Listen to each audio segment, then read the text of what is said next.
وبركاته. بسم الله الرحمن الرحيم. الحمد لله رب العالمين. اللهم صل وسلم وبارك على نبينا محمد وعلى آله وصحبه أجمعين. أما بعد. Before we carry on inshallah ta'ala with the tafsir of Surah Al-Kafirun, which we began last week, I wanted to take out a few minutes and just really give some of my thoughts and reflections somewhat briefly concerning the events that took place in Christchurch in New Zealand a few days ago. One of the reasons why we started QP, an in-depth tafsir of the Quran, is because we wanted to be able to show people how we can connect to the Quran in a time when many of us find it very difficult to have a deep, meaningful connection with the book of Allah subhanahu wa ta'ala. And one of the reasons why we struggle to get that connection sometimes is because we often find it difficult to make the Quran and its teachings relevant to us in our situation, in our times, in our circumstances. So when we read the Quran, or we read stories from the Quran, or passages from the Quran, or verses of the Quran, we often find it difficult. There's a disconnect there between what Allah subhanahu wa ta'ala is saying and how it applies to my situation, how it applies to my family, to my circumstances. And that's because the Quran doesn't, or often speaks in terms of its teachings, it speaks in principles, and it speaks in lessons. Doesn't give you, for example, the most explicit instruction for every single occasion and every time and place and circumstance, because the Quran cannot do that for every single circumstance that will arise from the time of the Prophet ﷺ until Yawm al-Qiyamah. Allah could have done that had He wanted to, but the Quran would have been a very, very, very large book. Instead, what Allah subhanahu wa ta'ala does, using the eloquence of the Arabic language, using the styles of the Quran, using the different methodologies that Allah Azza wa Jalla employs, is He gives us principles and lessons that whatever the situation may be, whatever circumstance we're going through, we can deduce from it lessons and rulings and principles that we can benefit from. So a verse came to mind when I first heard the news it was Friday morning. I was in Denmark over the weekend. And Friday morning I was in Denmark when I heard the news. And I was actually preparing my khutbatul Jum'ah. I was giving Jum'ah, leading Jum'ah in Denmark, in Copenhagen, when I heard the news. And one of the first verses that came to my mind is from a passage in Surah Ali Imran. And Allah subhanahu wa ta'ala dedicates a very large portion of the surah, a number of verses, 30, 40, 50 odd verses, to the Battle of Uhud. And the Battle of Uhud is discussed in great detail in this surah, not in terms of its history and what took place and the incidents, because that is something which we take from the seerah. Rather, as Allah subhanahu wa ta'ala often does in the Quran, is He speaks about certain incidents that took place, certain events that transpired, and then the lessons that we can benefit from it. And the verse that came to my mind is verse 139 from Surah Ali Imran, which Allah subhanahu wa ta'ala says concerning the Battle of Uhud and the Muslims who suffered what they suffered during the Battle of Uhud. Remember that the Muslims the year before had been victorious in the Battle of Badr at a time when no one thought that they would be victorious. No one gave them any chance or any hope. And the Muslims were few and outnumbered and weak in terms of what they possessed militarily and financially and politically. But Allah subhanahu wa ta'ala gave them this amazing victory, and more or less a year later in the Battle of Uhud, they suffer a very severe loss. 70 odd companions were martyred on that day. From amongst them, as we know, the uncle of the Prophet sallallahu alaihi wasallam, Hamza radiyallahu anhu, and other illustrious companions like Mus'ab ibn Umair radiyallahu anhu, and many others. 70 companions were martyred. Not only that, but the Prophet sallallahu alaihi wasallam himself, as we know, was injured. Blood flew from his body, poured from his body. The Prophet sallallahu alaihi wasallam chipped a number of teeth. And the Prophet ﷺ at one point was only left with a very few number of companions defending him, because so much chaos had transpired in the middle of that battle. The Muslims, when they leave that battlefield, Allah subhanahu wa ta'ala revealed to them these verses, speaking about the lessons that they should learn. And the verse that stuck out for me is the statement in which Allah subhanahu wa ta'ala says, وَلَا تَهِنُوا وَلَا تَحْزَنُوا وَأَنْتُمُ الْأَعْلَوْنَ إِن كُنْتُم مُؤْمِنِينَ. Do not weaken your resolve, do not lose hope, nor despair, and you will always have the upper hand if indeed you are truly believers. In the time of the Prophet ﷺ, the Muslims are experiencing this at a very critical time.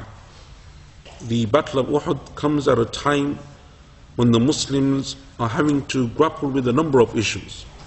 They have the hypocrites in Medina, they have the Quraysh who are now adamant that they want to destroy Islam and destroy the Muslims, but at the same time people are accepting Islam and coming into the fold of Islam.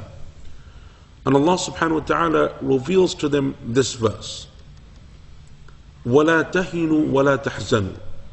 Don't let your resolve weaken, nor despair. وَأَنْتُمُ الْأَعْلَوْنَ. And you will always have the upper hand, but that upper hand is conditional, if indeed you are truly believers. We often experience events like this, or maybe not something exactly like what took place in New Zealand, but we've had our fair share of issues and fair share of circumstances. And when something like this happens, it is at that time that Allah subhanahu wa ta'ala tests our iman. And it is at that time that Allah Azza wa Jalla wants to see the strength of our iman. If we were to put any incident that takes place in our time, we were to compare it to what took place in the time of the Prophet sallallahu alaihi wasallam, you could say that there is a very good comparison to be made between an event like what took place in New Zealand, as hard and as difficult as it may be, with an event like the Battle of Uhud and the loss that the Muslims suffered in the time of the Prophet sallallahu alaihi wasallam. And sometimes one of the difficulties is when we study seerah, we almost romanticize the notion of what took place, or it is very difficult for us to connect with those events on a human level. We study the seerah and it is sometimes from a rose-tinted viewpoint, because we know where the story ends. We know that despite the losses and despite the Battle of Uhud and despite everything else, the Muslims would go on from strength to strength, and they would eventually conquer Mecca, and from there the Arabian Peninsula, and from there the Romans and the Persians, and so on and so forth. So what happens then is when we study these individual events, we don't connect with what it must have been like. Can you imagine what it must have felt like to have been one of those companions standing that day on the battlefield of Uhud, knowing that they had their own Prophet ﷺ injured severely, 70 of their close friends and companions, some of them who they greatly relied on, like someone like Hamza radiallahu anhu, who was a figurehead for the Muslims, because we know in the Meccan period that the Muslims only showed their outer strength, they only came out in publicly to show the strength of Islam once Hamza and Umar radiallahu anhum had accepted Islam. These were important people. The Prophet ﷺ experiences a very personal loss when his uncle passes away, and there are narrations in the seerah of how Safiya radiallahu anha, the sister of Hamza, the aunt of the Prophet ﷺ, came out from Medina to the battlefield to see the body of her brother. She wanted to see the corpse of her brother. And in some of those narrations it is said that the Prophet ﷺ said to Zubayr radiallahu anhu, who is the son of Safiya, he said to her, go to your mother and tell her not to come any closer. This isn't something that she should see. It's not something that she should look at. It's not a nice thing to look at, because as we know, Hamza radiallahu anhu wasn't only martyred, but he was mutilated. His body was literally mutilated. Organs were taken out, chewed and spat out on the ground. And despite all of this loss, despite what the Muslims must have felt on that day, despite the hardship that they're undergoing, when Allah subhanahu wa ta'ala sends to them lessons from this, one of the first lessons that He gives is this verse. Don't lose hope. Don't weaken your resolve. you will always have the upper hand, so long as you have Iman. So long as you have not Islam, but Allah subhanahu wa ta'ala says, if indeed you are believers, indeed if you are mu'minun, you have Iman. And one of the things that Iman always allows you to do is to put things into a certain type of perspective. Helps you to look at things by taking a step back and looking at the wider, bigger picture. Helps you to see an event not just in terms of what the event is itself, but from a wider viewpoint, as we can often do with the seerah of the Prophet ﷺ, because we know where it goes and where it ends. In an incident like what took place in New Zealand, it is hard to know, because we don't know the future, and we can't tell what's going to happen in the future, and we don't know how those events may impact us here in the UK or other Muslim communities across the world. But one of the things that I realized when I was in Denmark and we heard the news, as I'm sure was the case across the world wherever Muslims were, is that we felt the pain of that community in New Zealand. Just like if we were to analyze the seerah of the Prophet ﷺ from that human emotional viewpoint, we would also have pain for the incidents that took place, even though they were over 1400 years ago. The Muslims of Denmark were extremely upset. That day when I went into the masjid, they were upset because that could have been our masjid, could have been their masjid, could have been any masjid in the world, where someone goes in and does a crazy thing, and the only reason that people have gathered is because they want to worship Allah subhanahu wa ta'ala. Could have been any masjid. So we felt the pain, and we realized on that day the meaning of the hadith of the Prophet ﷺ, that the example of the believers in their love and their mutual affection and care for one another is like the example of that single body. The hadith is one that we've heard and it's been repeated so many times, but on that day it's a hadith that we understood. I've been fortunate enough to go to New Zealand and visit the Muslim community there, but I never went to Christchurch. Went to Auckland, went to Wellington, didn't go to Christchurch. But for the vast majority of us, we've never been to New Zealand, and we don't know the Muslims of New Zealand, probably have no connection to anyone in New Zealand. But even so, we felt the pain of what they were going through. And so Allah subhanahu wa ta'ala in this verse, and it continues for a number of verses, this whole passage is a very powerful passage, and I would recommend that you go back and you read these verses from 120 onwards in Surah Al Imran, read their tafsir and learn the lessons that Allah subhanahu wa ta'ala is giving. But this verse that Allah Azza wa Jal mentions tells us to have perspective. For us it is an issue of Iman. For us it is an issue of our faith and belief in Allah subhanahu wa ta'ala, our trust and reliance upon Allah Azza wa Jal. That when an incident like that takes place, we know that for us it is an issue of Iman. Allah subhanahu wa ta'ala decreed what He decreed to take place in New Zealand. And we have inshallah no doubt that our brothers and sisters who passed away on that day, may Allah Azza wa Jal make them from the martyrs. May Allah subhanahu wa ta'ala accept them in the ranks of the martyrs. Having that viewpoint that inshallah they have martyrdom from going to a masjid, well, we would, most of us make dua for that Allah Azza wa Jal gives us a good ending, that their final action would be in a masjid, praying, worshipping Allah subhanahu wa ta'ala, seeking to come closer to Allah Azza wa Jal. The perspective of Iman gives you that insight. Just as with the companions of the Prophet ﷺ who passed away in the Battle of Uhud, they are from the greatest of martyrs. And the Prophet ﷺ, before he passed away, said that Allah Azza wa Jal told me to go back to the people of Uhud and to give salams to them. And that's where that sunnah becomes established, that when we go to Medina for Umrah or for Hajj, one of the things that we do is we go to the battlefield of Uhud and we give our salams and we make dua for the martyrs of the battlefield of Uhud. We have that perspective from the point of view of Iman. What is more important though is the way that we respond.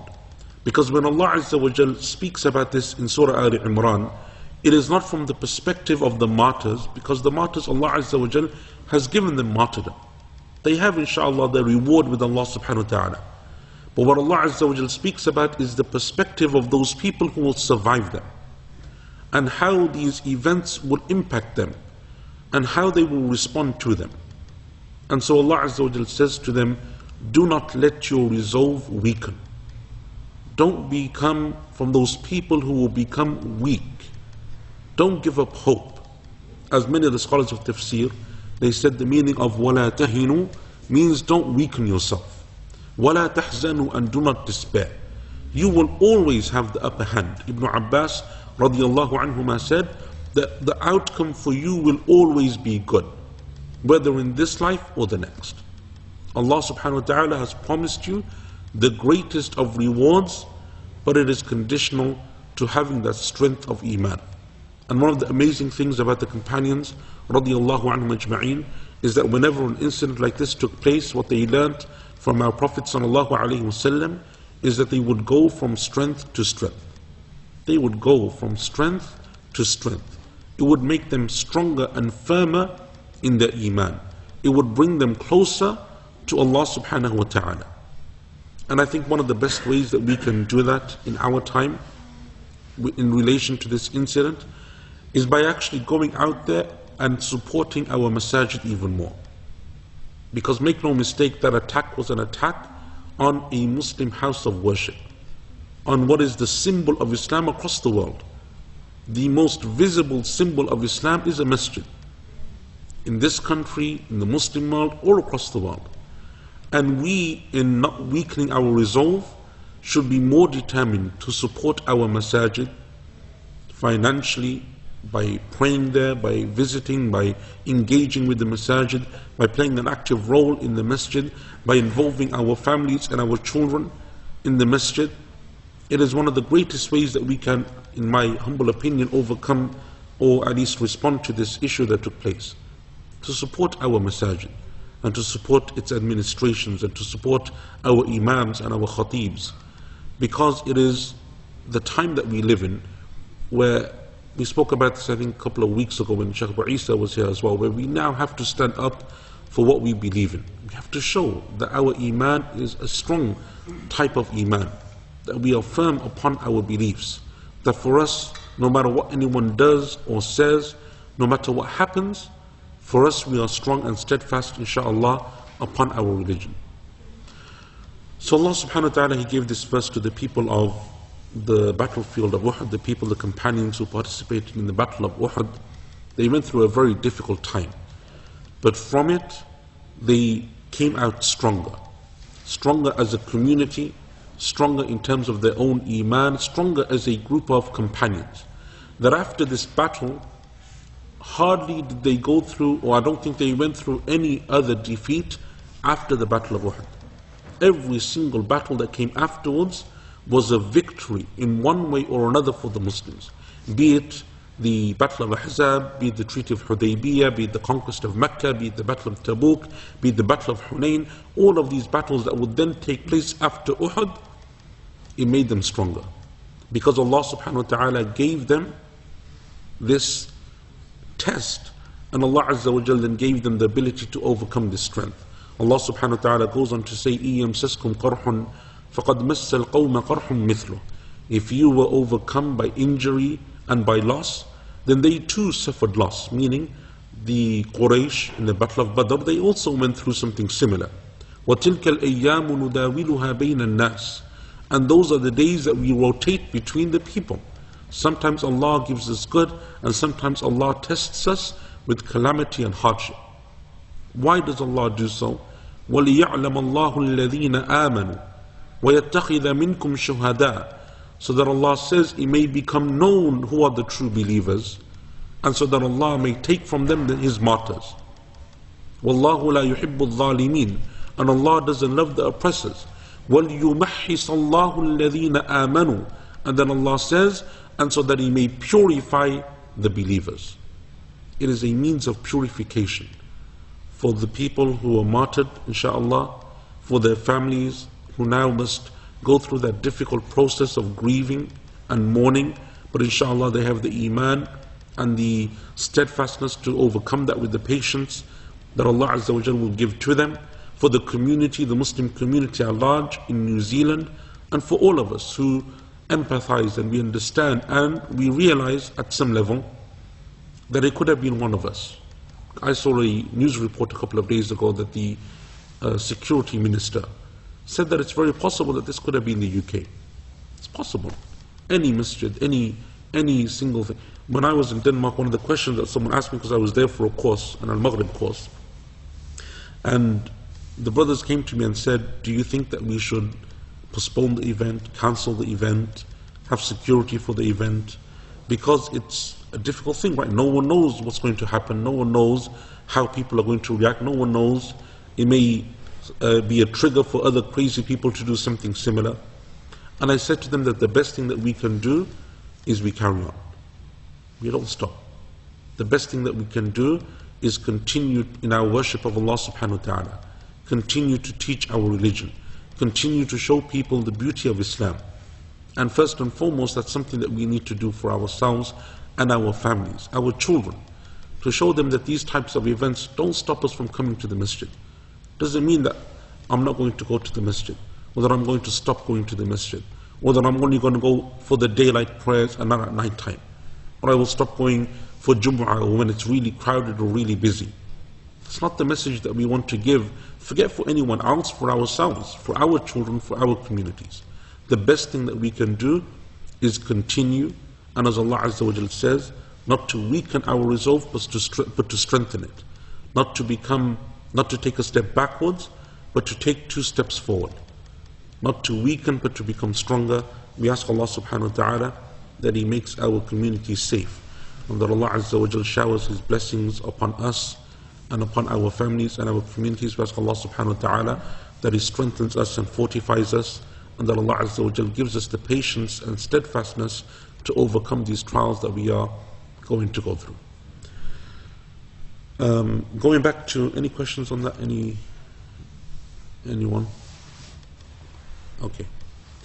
So we're going to carry on inshallah with our tafsir of Surah Al-Kafirun, which in some ways is also very relevant to this situation, because it speaks to the heart of our religion, and that is issues of Iman, and issues of faith, and issues of belief, and what it means to be a Muslim, and what are the principles that we have that are so strong and that are so firm that Allah subhanahu wa ta'ala revealed this verse. And I think last week we stopped at the first verse. We just started the first verse of Surah Al-Kafirun, in which Allah Azza wa Jal says, قُلْ يَا أَيُّهَا الْكَافِرُونَ, say to them, O disbelievers. And we said last week that Allah Azza wa Jal uses 3 forms of address, of calling out in this verse. Ya, then Ayyu, and then the Ha. Each one of them in their own way is a way of drawing someone's attention. Ya is often used as O, right? Ya Muhammad, Ya Ahmad, Ya Fatima. It is a very common form of address. And Ayyu is something very similar in the Arabic language. And Ha, the Ha is known as Ha'ut Tanbih, the Ha of drawing attention. Like you say Ha'dha, Ha'ulai. The Ha at the beginning of Ha'dha and Ha'ulai is to draw attention. So Ha'dha means this. The actual word for this is the. The Ha is to draw your attention that this is what I'm speaking about. Ha'ulai is the same. Allah Azza wa Jal says in the Quran, and He uses the word Ulai in the Quran without the Ha, because it means the same thing. The Ha is to draw attention. So Allah subhanahu wa ta'ala draws attention to this important surah in 3 ways. Ya ayyuha. And we don't have an equivalent in the English language, but it would literally be like saying to someone, you know, you, or oh, right, which we don't do in the English language, but it's something which is repeated 3 times to emphasize the importance of what Allah subhanahu wa ta'ala is going to say. Because if you remember last week we mentioned those narrations that say that the Quraysh came to the Prophet sallallahu alaihi wasallam and they said, O Muhammad, you worship our gods for 1 year, we'll worship your gods for 1 year. Let us compromise. Let us reach a middle solution. And in one of those narrations they said, that way if we are upon some good and you are not, you will benefit. And if you are upon some good that we have missed, we will also take a portion of it. So Allah subhanahu wa ta'ala revealed this surah to show them the importance of it. He commands the Prophet sallallahu alaihi wasallam to speak to them by saying, Qul, say, and then He draws their attention to what's going to come in three ways. Ya ayyuha. And then Allah Azza wa Jalla addresses them and He calls them kafirun. Imam al-Qurtubi and others, and as we mentioned I think last week, he said that Allah Azza wa Jalla called them kafirun to show that it's not just the mushrikun that Allah subhanahu wa ta'ala is speaking about, but any disbeliever, all of the disbelievers. Whether it's the people who make shirk in the way that the pagan Arabs of Quraysh used to make shirk, or whether it's someone who disbelieves in Allah subhanahu wa ta'ala in other ways. They don't believe in any God, or they reject the concept of God, or whatever. Any type of disbelief, they are included in this. Al-Imam Ibn Kathir, rahimahullah ta'ala, he said al-kafirun includes all of the disbelievers, but primarily it is speaking to the people of Quraysh. Primarily, who's being addressed in this surah? The people of Quraysh. He said for two reasons. Number one, because of the narrations that we mentioned concerning the cause of revelation, that they were the ones who came with this proposal to the Prophet ﷺ. And number two, because Allah subhanahu wa ta'ala, when He commanded the Prophet ﷺ to speak out, and He said to him, "Qul," say, who is He primarily addressing in the Meccan period? It is the Quraysh. So therefore Ibn Kathir rahimahullah, he said that it is the Quraysh that Allah is referring to primarily. But other scholars like Imam al-Tabari rahimahullah and Imam al-Shawkani, they said that there is a slight issue with this. And the issue that they have is that there were many people at the time of the revelation of this surah who would have been disbelievers but would later on become Muslim. So when Allah calls them out and says, "I don't worship what you worship, you don't worship what I worship, to me is my religion, to you is your religion," then many of those, or a good number of those people like Abu Sufyan, like Ikrimah, the son of Abu Jahl, like Khalid ibn Walid, like many of them, they would have eventually accepted Islam. So Imam al-Tabari rahimahullah, Imam al-Shawkani and others, they said that what it means is that Allah Azza wa Jal is addressing in general terms al-kafirun, all of the disbelievers, but actually He's referring to a specific group.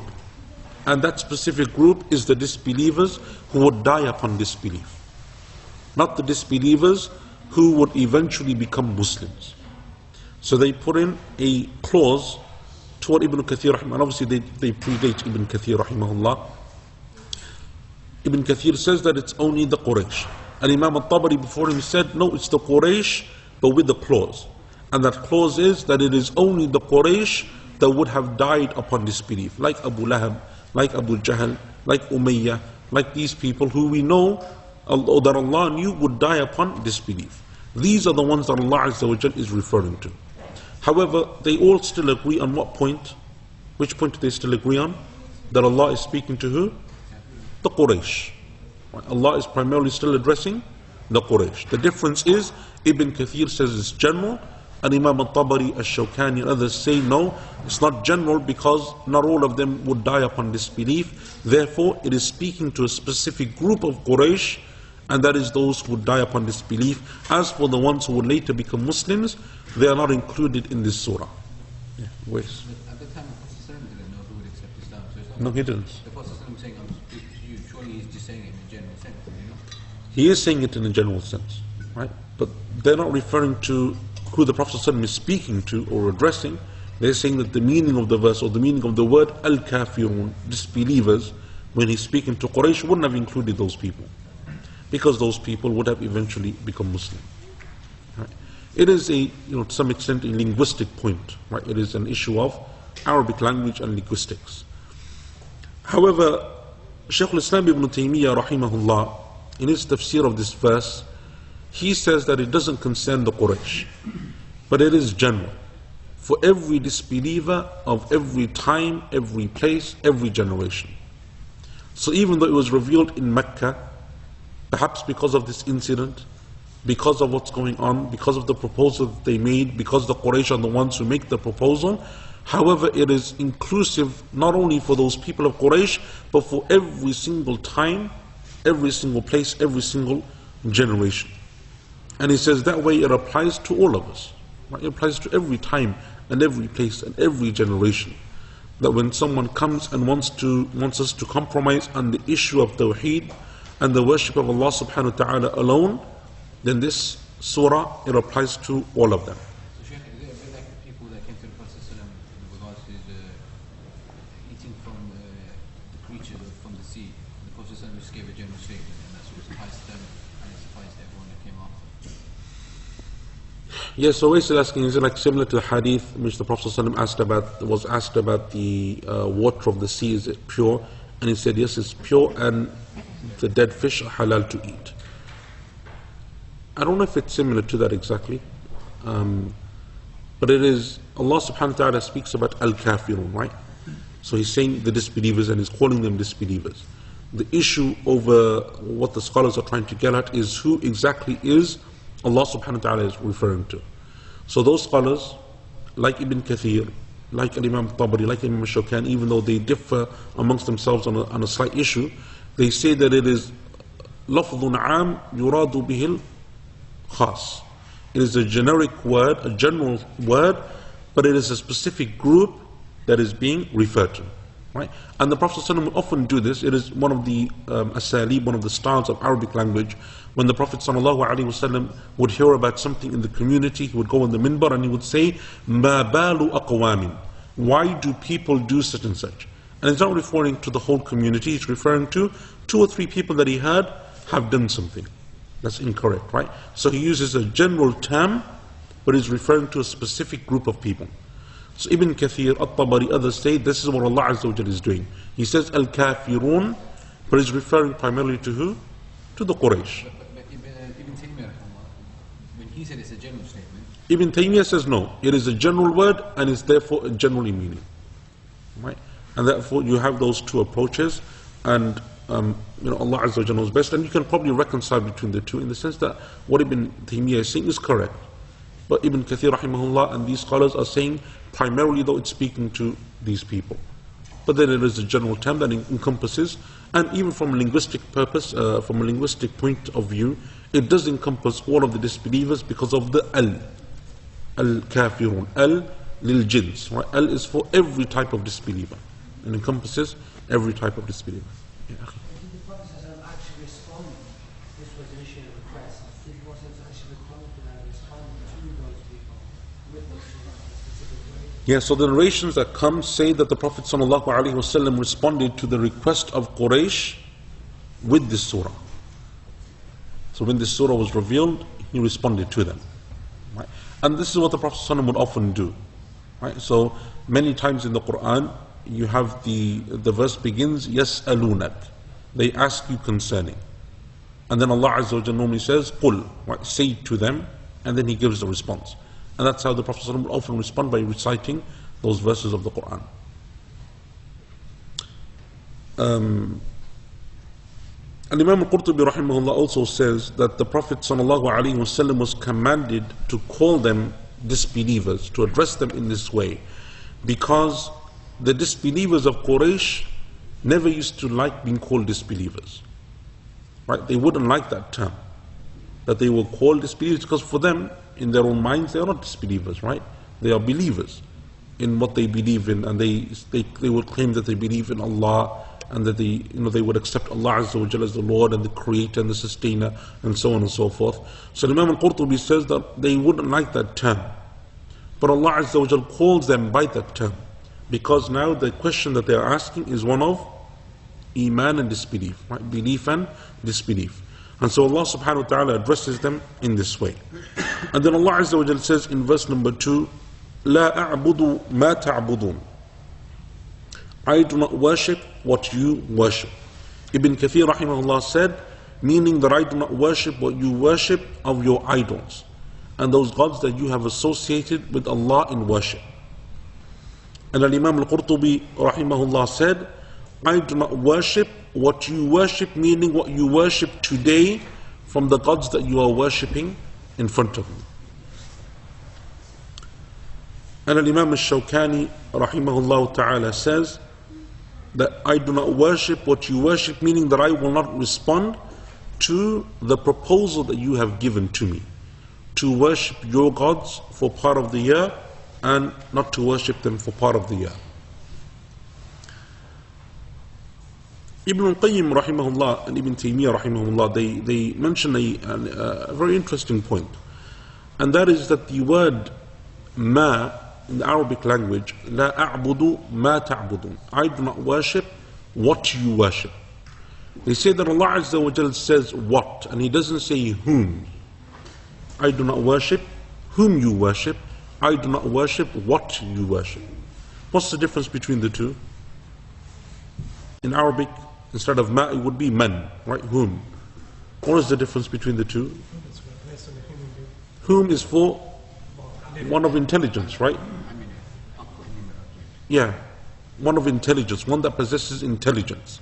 Whereas ma, what you worship, is for an inanimate object, right? And they mention that this, and again, it's one of those linguistic points of eloquence that the scholars sometimes go into great amounts of detail into, and then becomes almost impossible to translate into English. But it is an interesting point because, for two reasons. Number one, because Allah Azza wa Jal, and as He often does in the Quran, Allah subhanahu wa ta'ala uses the eloquence of the Arabic language to show approval or disapproval, to criticize or praise, without doing it explicitly, but by doing it implicitly using the eloquence of the Arabic language. So when Allah Azza wa Jal says, say to them, I do not worship what you worship, automatically how is Allah Azza wa Jal describing their gods besides Allah? He's describing them as being not of intelligence, inanimate, right? They're idols, and therefore Allah Azza wa Jal, it's as if He is saying they are not worthy of worship. They do not think, they cannot respond, they cannot give, they cannot take, they cannot harm, they cannot benefit, they cannot give life, they cannot give death. They have no ability to hear, to see, to do, and so therefore they are mad, they are things. They are not befitting of worship. And then Ibn al-Qayyim rahimahullah mentions a further interesting point, and that is, can you not also then say, as we just said, that the Quraysh used to worship Allah subhanahu wa ta'ala as well? So when the Prophet ﷺ says, I do not worship what you worship, but the Quraysh also worshipped Allah subhanahu wa ta'ala. Just as in Al-Kafirun we said that it refers to the Quraysh, it's a generic term, right? But then you have Muslims, or some of those disbelievers who will later on become Muslim. Likewise you can say about this verse that they're saying, oh, Allah says, I do not worship what you worship, but from the gods that they worship was Allah subhanahu wa ta'ala. And then Ibn al-Qayyim rahimahullah responds and he says, yes, that is true, but we do not worship the Allah that they worship, because the way that they described Allah and the way that they thought of Allah was not the way that Allah subhanahu wa ta'ala describes Himself. And that's why he says that Allah Azza wa Jal, or the Prophet ﷺ rather, used to combine between the two surahs, Al-Kafirun and Al-Ikhlas. Because when Allah Azza wa Jal says in this surah, I don't worship what you worship, He would then recite Ikhlas after it to show who is Allah that He worships. The Allah that we worship is the one who is Ahad, Allahu Samad, Lam Yalid wa Lam Yulad, wa Lam Yakul Lahu Kufuwan Ahad. But the Allah that they worship, they said, has daughters. The angels are His daughters. And they said He needs helpers, and He needs assistants, and He needs intermediaries, and He is not this. And so they defined even Allah subhanahu wa ta'ala in a way that we do not recognize Him. It is not befitting that Allah Azza wa Jal is described in such a way. And so Allah subhanahu wa ta'ala, using the eloquence of the Arabic language, not only dismisses the false deities that they would worship besides Allah, He dismisses even their own description of Allah subhanahu wa ta'ala. The way that they will think of Allah Azza wa Jal, that it is not befitting that a God that is all-knowing, the creator, the sustainer, the originator, all-hearing, all-seeing, should be described in this way. Because Allah subhanahu wa ta'ala is the one who has all knowledge, and He encompasses everything, and His knowledge is greater than any other knowledge, and nothing is above Him subhanahu wa ta'ala. But the way that they would describe Him, Allah subhanahu wa ta'ala, was almost as if Allah Azza wa Jal was inanimate. It's almost as if He had no power, as if He could do nothing, as if He alone had no control in the heavens and the earth. He needed these other gods, or these intermediaries, or these other deities to help them, or to help Him subhanahu wa ta'ala. So Allah Azza wa Jal says, La a'budu ma ta'budun. And then He says in verse number 3, وَلَا أَنْتُمْ عَابِدُونَ مَا أَعْبُدُ. And neither do you worship what I worship. Neither do you worship what I worship. Ibn Kathir rahimahullah says, and what I worship is Allah subhanahu wa ta'ala alone without any partner. And Al-Imam Al-Qurtubi rahimahullah said, I do not worship, you do not worship what I worship, but rather you worship your false gods besides Allah. And Al-Imam Al-Shawkani rahimahullah said, I do not worship, nor will I worship in the future what it is that you worship. And we're going to come on to this issue if we have time today. But the question of why is there repetition in this surah? 4 types of, like 4 times the same concept is repeated, right? And how does that repetition work? And there is a difference of opinion amongst the scholars as to exactly what it means and what the point of that repetition is in this surah, right? So when you look at the surahs of the Quran, it is for the short number of verses that he has, one that has a lot of repetition. In 6 verses, only the first and the last verse are not repetitive. The rest are verses of repetition. So verse number 3, and that's why the tafsir, by the way, of these 4 verses is very similar. So the tafsir that we just gave of verse number 2, right, which was the first one, لا أعبد ما تعبدون, the others are very similar. And most of the scholars actually in their tafsirs, in their books of tafsir, group the 4 verses together. And they give a single tafsir for it. Or they just expand on it slightly here or there. So they don't go into a lot of detail because the detail is in the first one that we just mentioned, all of those different points of linguistic, language and eloquence and so on. The others are very similar. But then what they will focus on is why there is that repetition there. So verse number 3 we said, وَلَا أَنْتُمْ عَابِدُونَ مَا أَعْبُدُ, and neither do you worship what I worship. Verse number, is it 4? Verse number 4, وَلَا أَنَا عَابِدٌ مَا عَبَدْتُمْ, nor am I a worshipper of what you are worshippers of. Ibn Kathir rahimahullah said, I do not worship your gods, nor do I follow them, nor do I submit to them. Rather, I worship Allah subhanahu wa ta'ala alone.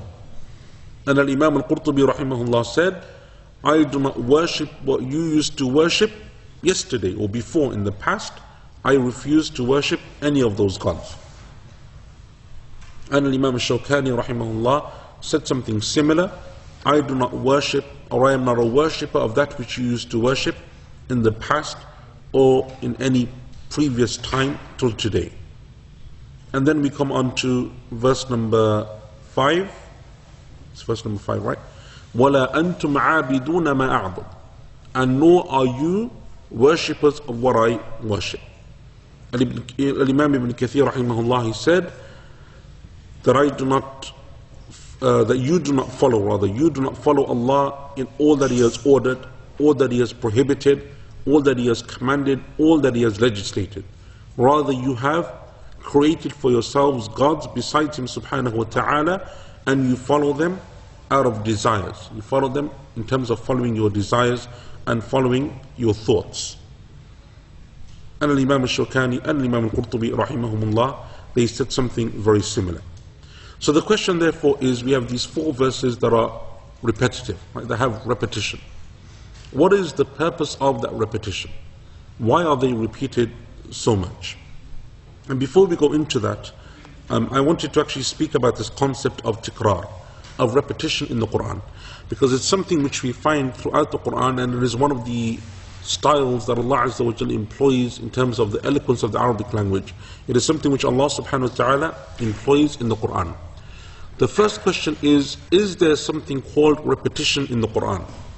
Is there something called repetition in the Quran? Meaning that every single verse that is repeated, is it with exactly the same meaning, or is there an additional meaning in that repetition?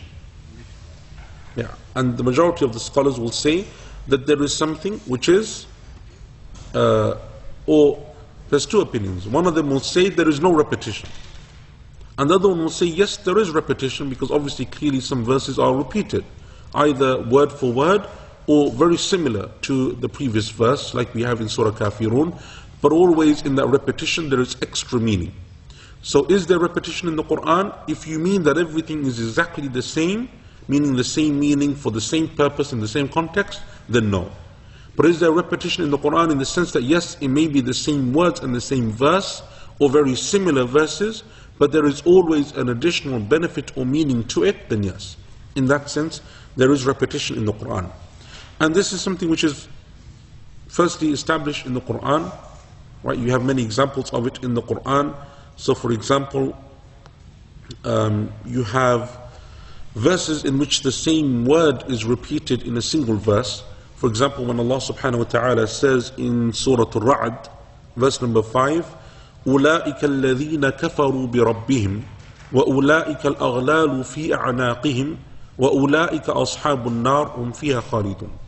Those are the ones who disbelieved in their Lord, those are the ones with chains around their necks, and those are the ones who will be the people of the fire, they will remain therein forever. So sometimes in a single verse you have repetition of a word. And sometimes the repetition is of a story. Right? So the story is repeated many times in the Quran. Sometimes the repetition is of the same word and it comes in quick succession in a number of verses. For example, when Allah Azza wa Jal says, أَوْلَى لَكَ فَأَوْلَى ثُمَّ أَوْلَى لَكَ فَأَوْلَى in Surah Al-Qiyamah. Or for example, وَمَا أَدْرَاكَ مَا يَوْمُ الدِّينِ ثُمَّ مَا أَدْرَاكَ مَا يَوْمُ الدِّينِ. Or you have for example, الْقَارِعَةِ ما القارعة وما أدراك ما القارعة. Right, so this is repetition that is done, and this is very common in the Quran. Or sometimes it is repetition of a verse, but it is spread out throughout the surah. So for example, the most famous example would be Surah Rahman, فَبِأَيِّ آلَاءِ رَبِّكُمَا تُكَذِّبَانِ, which is like 25 or more times in a single surah. Or in Surah Mursalat, 10 times approximately, Allah Azza wa Jal says, وَيْلٌ يَوْمَئِذٍ لِلْمُكَذِّبِينَ. And you have something similar in Surah Safat, when Allah Azza wa Jal says, إِنَّ فِي ذَلِكَ لَآيَةً وَمَا كَانَ أَكْثَرُهُم مُؤْمِنِينَ وَإِنَّ رَبَّكَ لَهُوَ الْعَزِيزُ. And the repetition of those 3, 4, 5 verses is given a number of times within that particular surah. And this was something which the Prophet ﷺ used to also do. Repetition. It is actually one of the styles of the Arabic language, that they would repeat something, especially if they considered it to be important, something which requires emphasis, they would repeat it a number of times. So for example, we have the hadith of Abdurrahman ibn Abi Bakr on the authority of his father radiallahu anhuma, which is collected in Sahih al-Bukhari, that the Prophet sallallahu alayhi wasallam said, أَلَا أُنَبِّئُكُمْ بِأَكْبَرِ الْكَبَائِرِ. Shall I not inform you of the major sin? And then he said it 3 times. Shall I not inform you of the major sins? Shall I not inform you of the major sins? Shall I not inform you of the major sins? And they said, yes, O Messenger of Allah. And then he said, Ash-shirku billah, to make shirk with Allah, to disobey your parents. And then he said that he was leaning and he sat up and he started saying, Ala wa qawl az-zur. And he kept repeating it. And false testimony. And he kept saying it over and over again. So this is done to attract the attention of the companions, right? Shall I tell you of the major sin?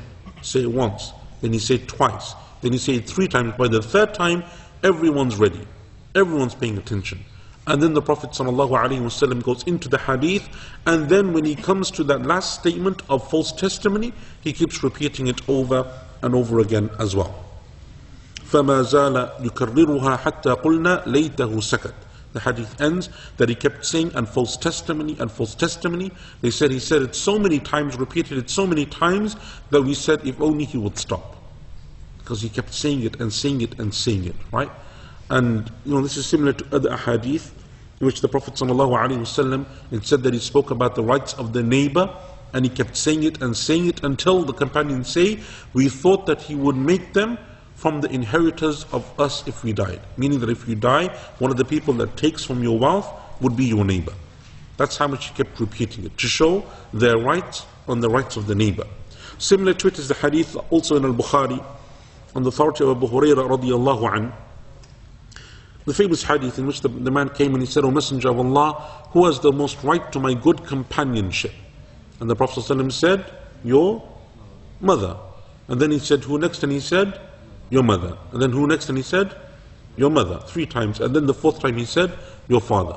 So the Prophet ﷺ would repeat this, right? And the point of repetition here is to emphasize the right, to emphasize its importance, to emphasize a principle, right? To show that it's not something that you can mess around with, it's not something in which you can be laxed about.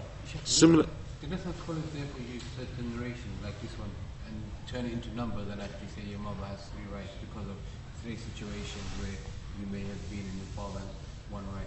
Yeah, perhaps like some scholars do, like take that as a literal thing, but it's not always literal. But the point is to emphasize it, right? So maybe it's easier to do with something like this hadith of the mother, but the other hadith that we just mentioned is very difficult, yeah, to do.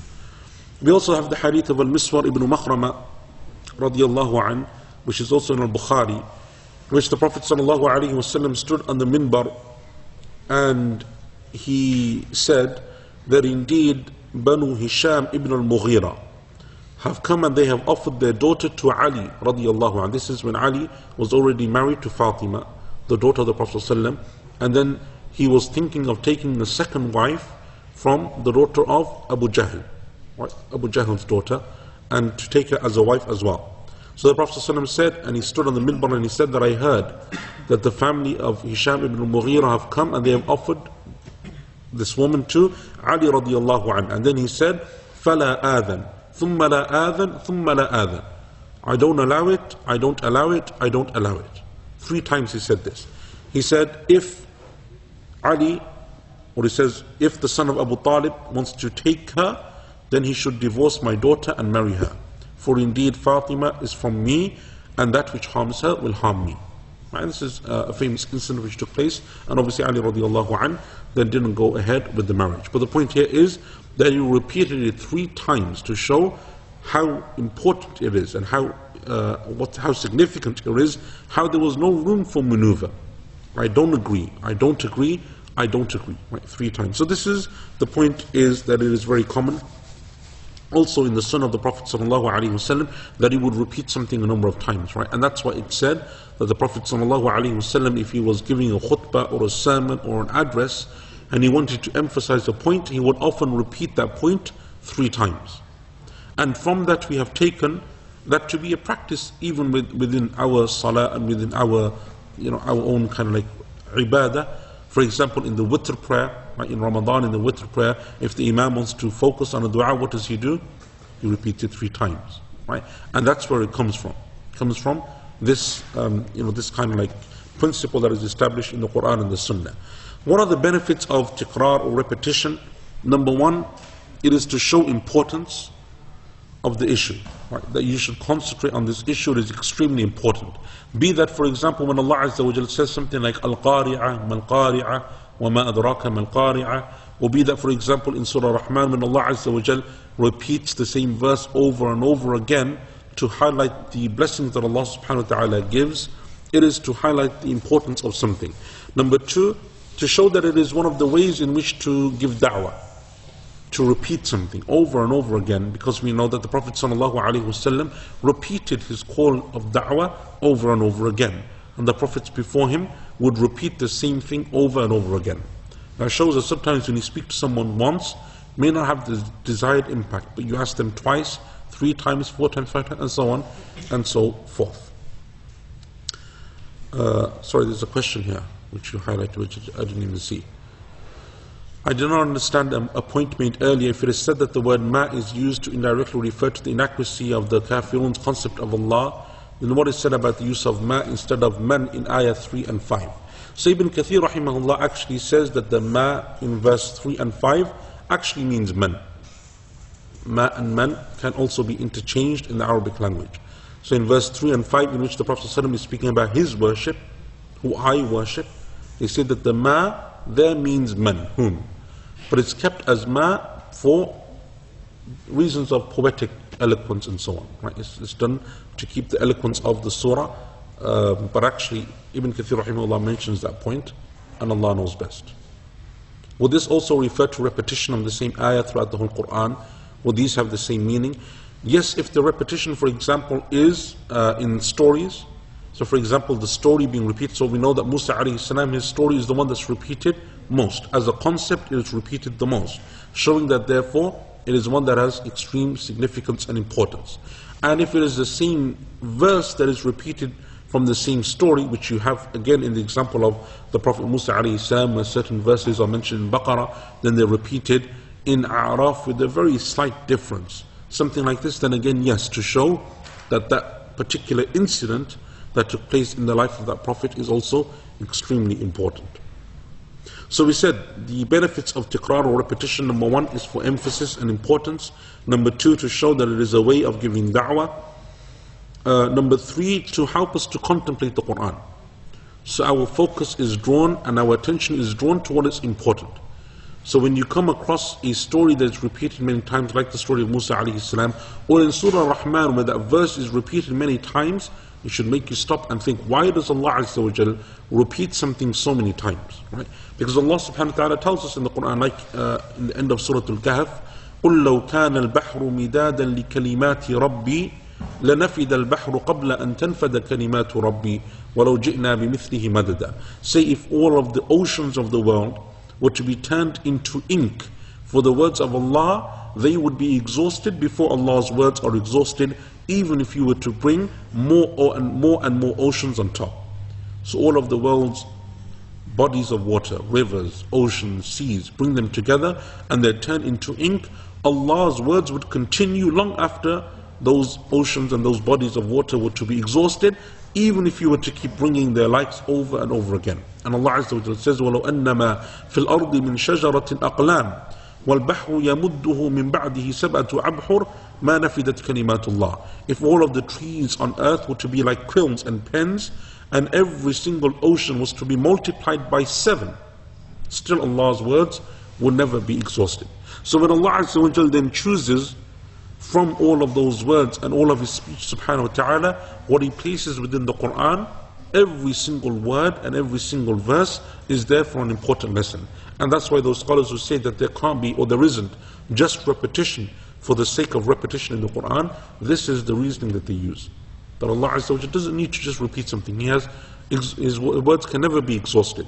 So when Allah subhanahu wa ta'ala repeats something, there is always a lesson for it and a reason behind it.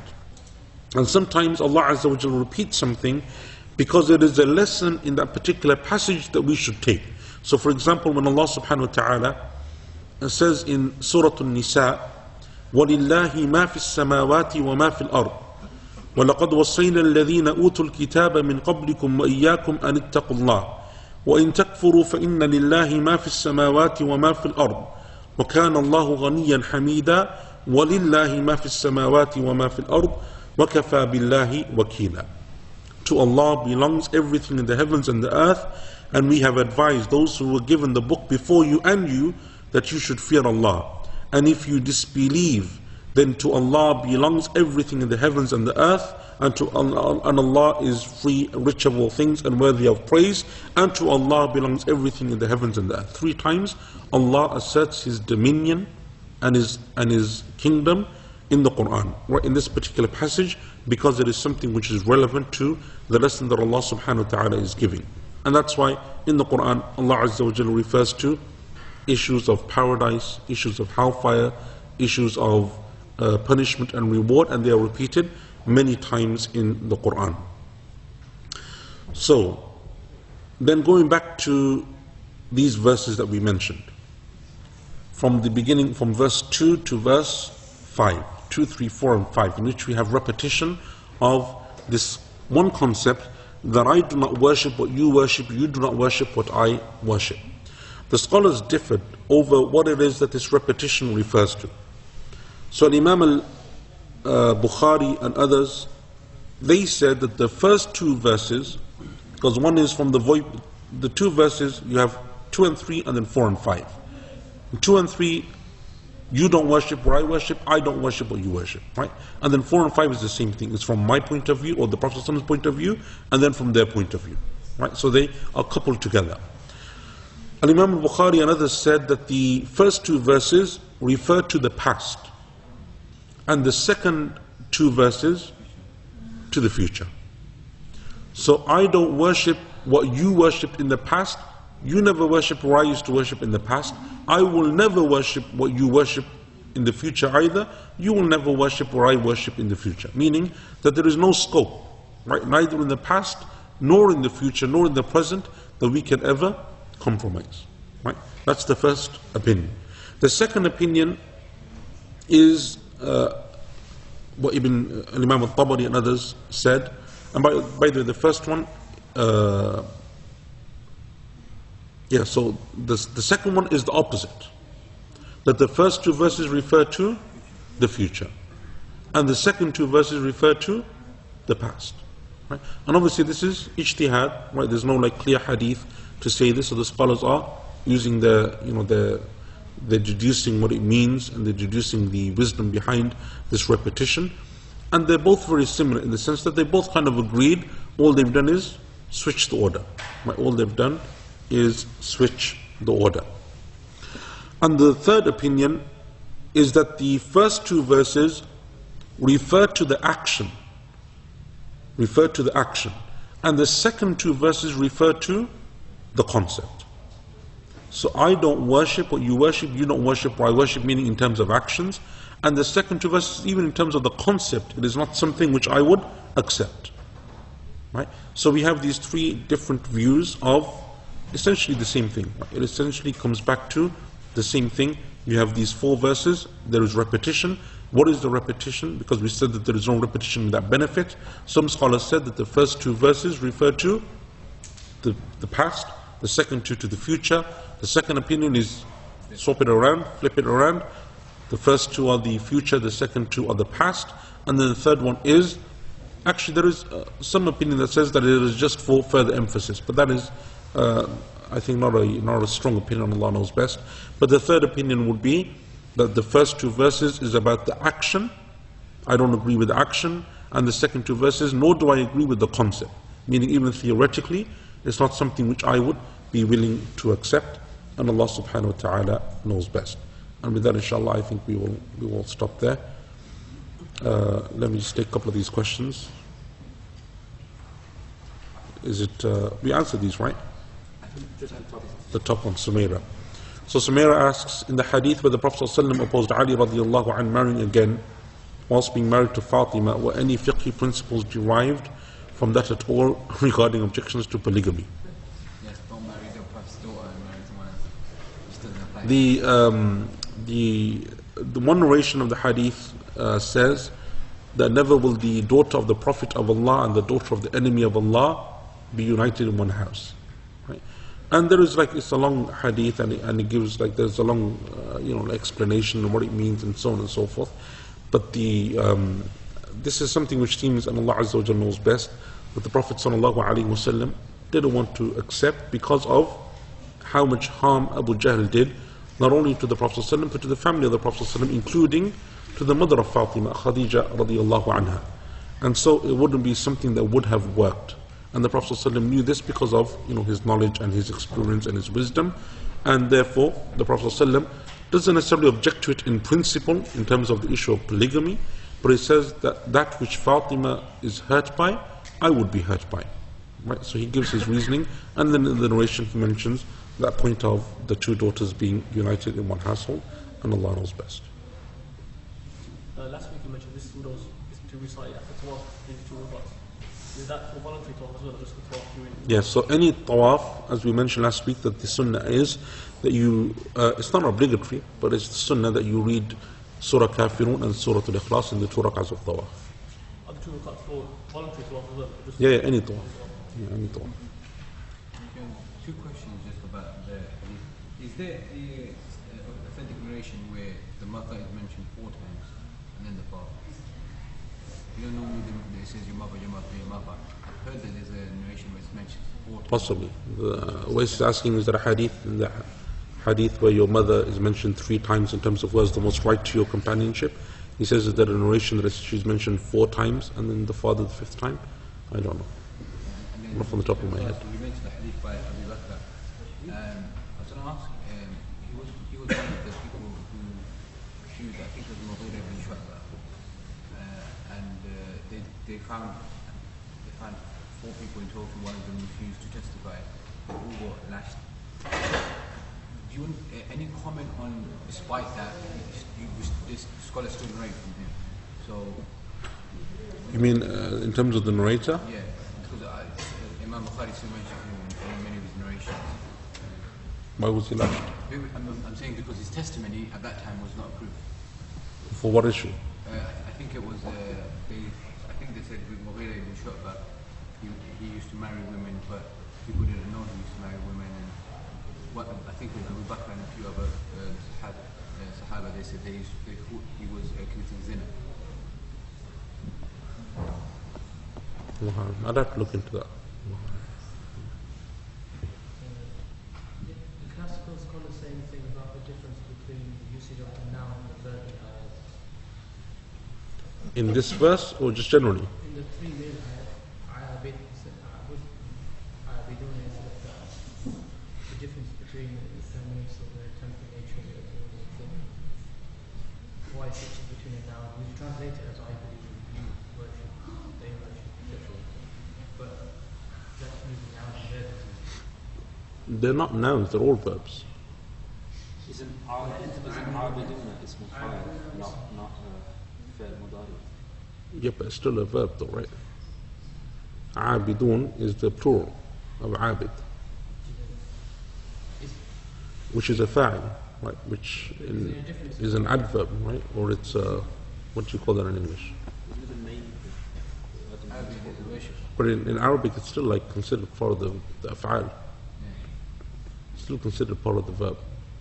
Worship, ibadah would be a noun. So they didn't consider a difference between the temporary nature of like what we worship now and then what we worship all together or something. Allahu a'lam. I didn't come across anything like that.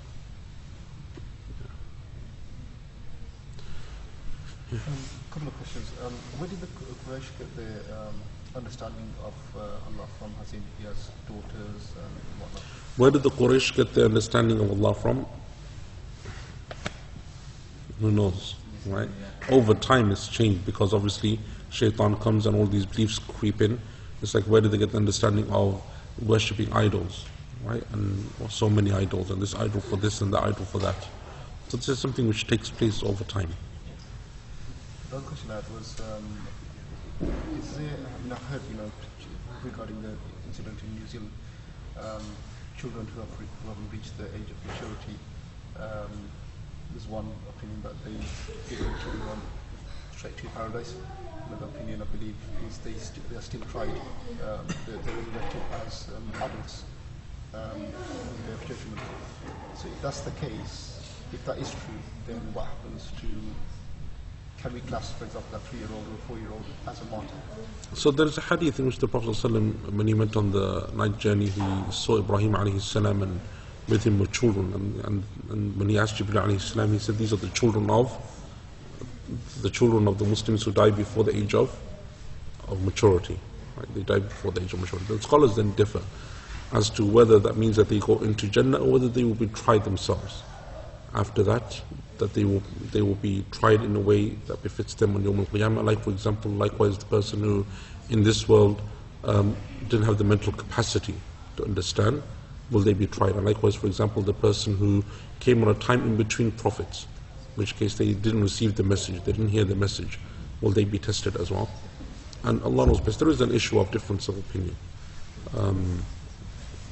And so therefore, both opinions are out there.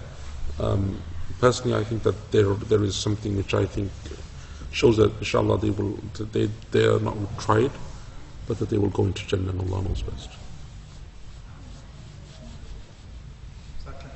Something to do with the message that you shared. Sorry, just 1 second. Next week, next week, just because I forget this stuff. Next week, Salah is at 8 o'clock again, inshallah, and so the class will be 8:30 online and here as well. Sorry about that.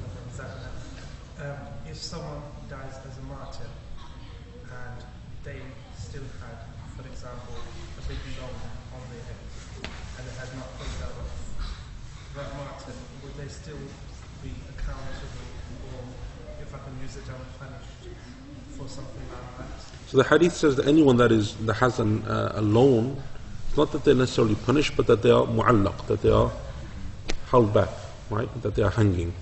And as far as I know, that would include the martyrs as well, includes everyone. And so that's one of the things which the Prophet ﷺ wouldn't pray a janazah over someone if he found out that they had that type of loan. He would, until someone took that, and that's why it's become the established norm and custom amongst people in our time, that one of the things they announce at the janazah is if someone had a debt, then that debt is no longer their responsibility, it's been transferred to their children, their spouse, their whoever, their brothers, their sisters, or someone takes responsibility for it. It comes from that same issue. Okay, inshallah, we'll stop there. Barakallahu feekum. Wa sallallahu ala Muhammad wa ala alihi wa sahbihi ajma'in.